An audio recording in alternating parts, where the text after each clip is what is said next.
22শে শ্রাবণ আমাদের বাঙালি জীবনের এক গভীর আবেগের দিন। এই দিনেই বিশ্বকবি রবীন্দ্রনাথ ঠাকুর আমাদের দৃষ্টির আড়ালে চলে গিয়েছিলেন, কিন্তু তার সৃষ্টি, তার দর্শন এবং তার মানবতার বাণী আজও আমাদের পথ দেখায়, আমাদের মননকে সমৃদ্ধ করে, আমাদের জীবনকে আলোকিত করে। এই শ্রদ্ধা, কৃতজ্ঞতা ও ভালোবাসার অনুভূতি থেকেই আনন্দমের শিল্পীরা গান, আবৃত্তি ও স্মৃতিচারণের মাধ্যমে বিশ্বকবির প্রতি তাদের আন্তরিক প্রণাম নিবেদন করেছেন। এ নিবেদন কেবল একজন কবিকে স্মরণ করা নয়, এটি তার চিরন্তন আদর্শ, নন্দন চেতনা এবং মানবিক মূল্যবোধকে হৃদয়ে ধারণ করার এক আন্তরিক প্রয়াস। আমাদের আজকের এই বিশেষ আয়োজনের নাম আনন্দমের নিবেদন 22শে শ্রাবণে রবীন্দ্র স্মরণ। আসুন এই শ্রদ্ধাঞ্জলির আসরে আমরা একসঙ্গে অনুভব করি রবীন্দ্রনাথের অমর সৃষ্টির অনির্বাণ আলো, যে আলো আজও আমাদের চিন্তায়, চেতনায় ও জীবনের প্রতিটি অনুষঙ্গে সমানভাবে প্রাসঙ্গিক। আসুন। আমাদের আজকের অনুষ্ঠানের প্রথম শিল্পী শ্রীমতী সুপর্ণা চট্টোপাধ্যায়।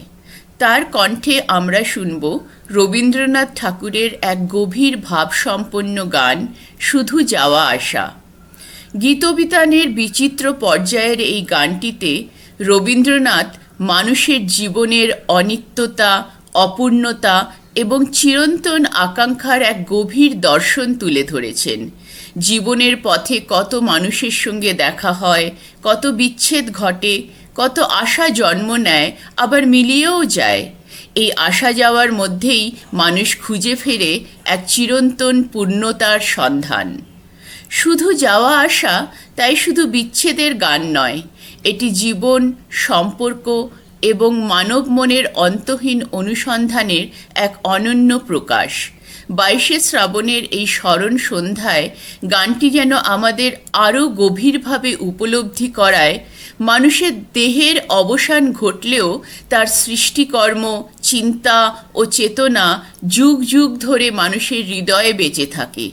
আর সেই কারণেই আজও রবীন্দ্রনাথ আমাদের কাছে সমানভাবে প্রাসঙ্গিক এবং সমানভাবে জীবন্ত। আসুন শ্রীমতী সুপর্ণা চট্টোপাধ্যায়ের কণ্ঠে শ্রবণ করি রবীন্দ্রনাথ ঠাকুরের কালজয়ী সৃষ্টি শুধু যাওয়া আসা।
এবার আমরা শুনব আমাদের শিল্পী সুস্মিতা চট্টোপাধ্যায়ের কণ্ঠে আজকের অনুষ্ঠানের দ্বিতীয় রবীন্দ্রসঙ্গীত পথে চলে যেতে যেতে।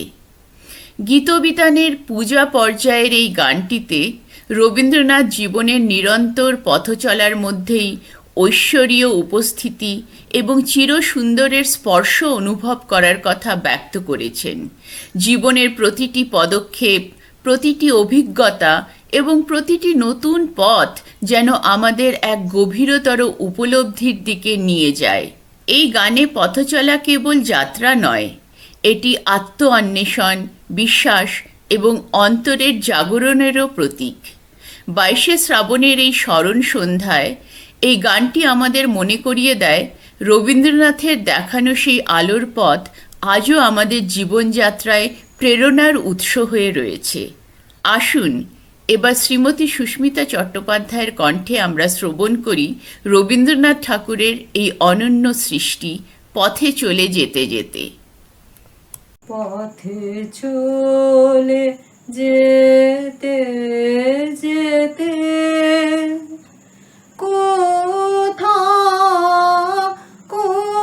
কোনখানে তোমার পরশ আসে,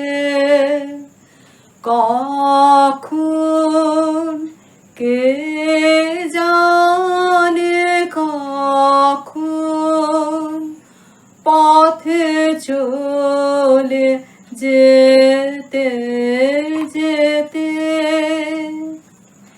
কি অচেনা কুসুমের গন্ধে, কি গোপন আপন আনন্দে, কোন পথিকে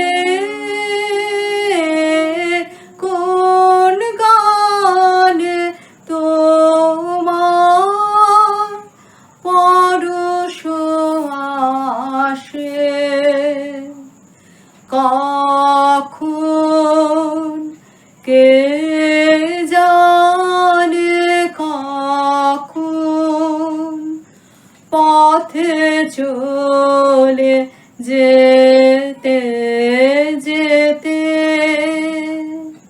সহসা দারুণ দুঃখ তাপে সকল ভুবন যাবে কাঁপে, ভুবন যাবে কাঁপে,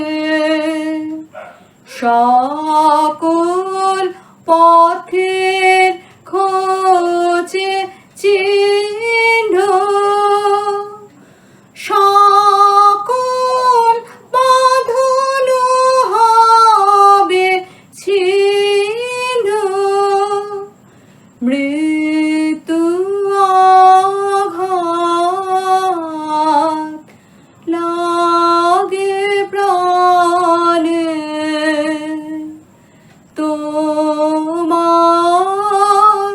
পরশ আসে, কখন কে জানে কখন পথে চলে যেতে যেতে, পথে চলে যেতে যেতে। নমস্কার। 22শে শ্রাবণ বাংলা সাহিত্য ও সংস্কৃতির ইতিহাসে এক গভীর বেদনার দিন। এই দিনেই বিশ্বকবি রবীন্দ্রনাথ ঠাকুর তার পার্থিব জীবনযাত্রার ইতি টানেন। কিন্তু মানুষের জীবন শেষ হলেও মহামানবের আদর্শ, চিন্তাধারা ও সৃষ্টিকর্ম কখনোই শেষ হয় না। তাই আজও রবীন্দ্রনাথ তার সাহিত্য, সঙ্গীত, দর্শন ও মানবতাবাদী চিন্তার মাধ্যমে আমাদের পথ দেখিয়ে চলেছেন এবং প্রতিনিয়ত অনুপ্রেরণা জুগিয়ে চলেছেন। আজকের এই অনুষ্ঠানে আমাদের প্রবীণ শিল্পী শ্রীমতী উর্মিলা দাশগুপ্ত 22শে শ্রাবণের ঐতিহাসিক তাৎপর্য এবং রবীন্দ্রনাথ ঠাকুরের চিরন্তন প্রাসঙ্গিকতা নিয়ে তার মূল্যবান বক্তব্য উপস্থাপন করবেন। আসুন আন্তরিক মনোযোগ দিয়ে আমরা শুনি শ্রীমতী উর্মিলা দাশগুপ্তের অনুপ্রেরণামূলক বক্তব্য। 22শে শ্রাবণ উপলক্ষে নিবেদন। মৃত্যুর অমোঘ নিদান মেনে নিয়েছিলেন কবিগুরু রবীন্দ্রনাথ, কিন্তু ওনার শেষ ইচ্ছে ছিল শান্তিনিকেতনের মাটিতে মিশে যাওয়া। প্রকৃতি ও মানুষে মিলে দেবে শান্তির পাথেয়। বুদ্ধদেব বসু লিখেছেন, স্রষ্টার অন্তর্ধানে সৃষ্টির কি করুণ জলধারা। অবনীন্দ্রনাথ আঁকলেন ফুলের নৌকা ছবি। 1940-এ মংপুতে গুরুতর সুস্থ হয়ে শান্তিনিকেতনে উদয়নের জাপানি ঘরে থেকে ওই মহামানব আশের সুর ও নারী কবিতা লেখা বিশ্বের নারীর জন্য। ফের অসুস্থ, সভ্যতা সংকট লিখে শান্তিনিকেতন ছাড়লেন 25শে জুলাই 1941। আশ্রমবাসীরা গাইলেন, এদিন আজি কোন ঘরে গো। 30শে জুলাই লিখলেন, তোমার সৃষ্টির পথ রেখেছ আকীর্ণ করি। এরপর 7ই আগস্ট 22শে শ্রাবণ শেষ নিঃশ্বাস ত্যাগ করেন। মৃত্যুকে তিনি ভয় বা বিষণ্ণতার চোখে দেখেননি। মৃত্যুর পরিপ্রেক্ষিতেই জীবনের আসল অর্থ খুঁজে পাওয়া যায়। অসুস্থতা সত্ত্বেও তার সৃষ্টি ছিল প্রবাহমান। মৃত্যুতে তাঁর উপলব্ধি, বলো শান্তি শান্তি, দেহ সাথে সব ক্লান্তি হয়ে যাক ছাই, চিত্রাতে লিখেছেন। মৃত্যুতে আত্মার উপলব্ধি, কিন্তু সংসারকে আমার বলে জানা অসত্য। মৃত্যুই অমৃতের চোখ, শান্তিনিকেতনে লিখেছেন। মৃত্যু যদি হতো মহাসমগ্রের রূঢ় প্রতিবাদ, পুনশ্চয় লিখেছেন। অর্থাৎ মৃত্যু মহাসমগ্রের অংশ। নমস্কার। এবার আমরা শুনব আমাদের শিল্পী শ্রীমতী চৈতালি রায়ের কণ্ঠে আজকের অনুষ্ঠানের রবীন্দ্রসঙ্গীত মোরে বারে বারে ফিরালে। এটি পূজা পর্যায়ের এক গভীর ভাবসম্পন্ন সৃষ্টি। এই গানে রবীন্দ্রনাথ ঠাকুর এক ভক্তের বিনম্র আত্মসমর্পণের অনুভূতি প্রকাশ করেছেন। বারবার প্রত্যাখ্যাত হওয়ার বেদনার মধ্যেও ঈশ্বরের কৃপা লাভের আকাঙ্ক্ষা, অন্তরের অন্ধকার দূর করে আত্মার জাগরণের প্রার্থনা এবং নিজেকে তার যোগ্য করে তোলার গভীর বাসনা এই গানের মূল সুর। আসুন শ্রীমতী চৈতালি রায়ের সুমধুর কণ্ঠে এই ভাবগম্ভীর রবীন্দ্রসঙ্গীতটি আমরা এখন শ্রবণ করি। মোরে বারে বারে ফিরালে, মোরে বারে বারে ফিরালে, পূজা ফুল না ফুটিল, দুঃখ নিশা না ছুটিল, না টুটিল আবরণ, মোরে বারে বারে ফিরালে, মোরে বারে বারে। জীবন ভরি মাধুরী, কি শুভ লগনে জাগিবে, জীবন ভরি মাধুরী, কি শুভ লগনে জাগিবে, নাথ ও হে নাথ, কবে লবে তনু মনু ধন, মোরে বারে বারে ফিরালে, মোরে বারে বারে ফিরালে। এবার আমরা শুনব আমাদের শিল্পী শ্রীমতী উমা মৈত্রর কণ্ঠে রবীন্দ্রনাথ ঠাকুরের এক অনবদ্য আবৃত্তি, ওরে মাঝি ওরে আমার মানব জন্মতরীর মাঝি। আসুন শ্রীমতী উমা মৈত্রের কণ্ঠে এই ভাবগম্ভীর ও হৃদয়স্পর্শী আবৃত্তিটি আমরা শ্রবণ করি। নমস্কার, আমি উমা মৈত্র মহাকবির মহাপ্রয়াণ দিবস 22শে শ্রাবণ উপলক্ষে গীতাঞ্জলি থেকে পাঠ করে শোনাচ্ছি। ওরে মাঝি ওরে আমার মানব জন্ম তরীর মাঝি, শুনতে কি পাস দূরের থেকে পারের বাঁশি উঠছে বাজি, তরি কি তোর দিনের শেষে ঠেকবে এবার ঘাটে এসে, সেথায় সন্ধ্যা অন্ধকারে দেয় কি দেখা প্রদীপ রাজি, যেন আমার লাগে মনে মন্দ মধুর এই পবনে, সিন্ধু পারের হাসিটি কার আধার বেয়ে আসছে আজি, আশার বেলায় কুসুম বুলি কিছু এনেছিলেম তুলি, যেগুলি তার নবীন আছে এই বেলানে সাজিয়ে সাজি, ওরে মাঝি ওরে আমার মানব জন্ম তরীর মাঝি, শুনতে কি পাস দূরের থেকে পারের বাঁশি উঠছে বাজি, ওরে মাঝি ওরে আমার মানব জন্ম তরীর মাঝি। নমস্কার। এবার আমরা শুনব আমাদের শিল্পী শ্রীমতী মধুরা রায়ের কণ্ঠে রবীন্দ্রসঙ্গীত কেন বাণী তব নাহি শুনি নাথ হে। এটি পূজা পর্যায়ের এক অনন্য সৃষ্টি, যা রবীন্দ্রনাথ ঠাকুর 1886 সালে রচনা করেছিলেন। এই গানের প্রতিটি পংক্তিতে ধ্বনিত হয়েছে এক ভক্তের গভীর আকুলতা, ঈশ্বরের বাণী শোনার আকাঙ্ক্ষা, তার সান্নিধ্য লাভের প্রার্থনা এবং অহংকার ত্যাগ করে প্রেম ও ভক্তিতে আত্মসমর্পণের আহ্বান। এই গানের ভাব আমাদের অন্তরের দিকে ফিরে তাকাতে শেখায় এবং বিশ্বাস, বিনয় ও আত্মসমর্পণের মাধ্যমে জীবনের প্রকৃত অর্থ উপলব্ধি করতে আমাদের অনুপ্রাণিত করে। আসুন এখন শ্রীমতী মধুরা রায়ের সুমধুর কণ্ঠে এই হৃদয়স্পর্শী রবীন্দ্রসঙ্গীতটি আমরা শ্রবণ করি।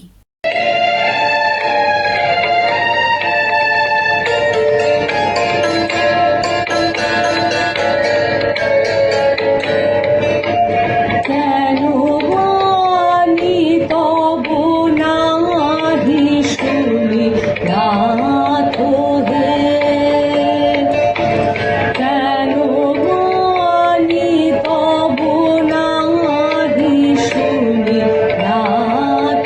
হে,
আমাদের আজকে 22শে শ্রাবণের অনুষ্ঠানটি এখানেই সমাপ্ত হলো।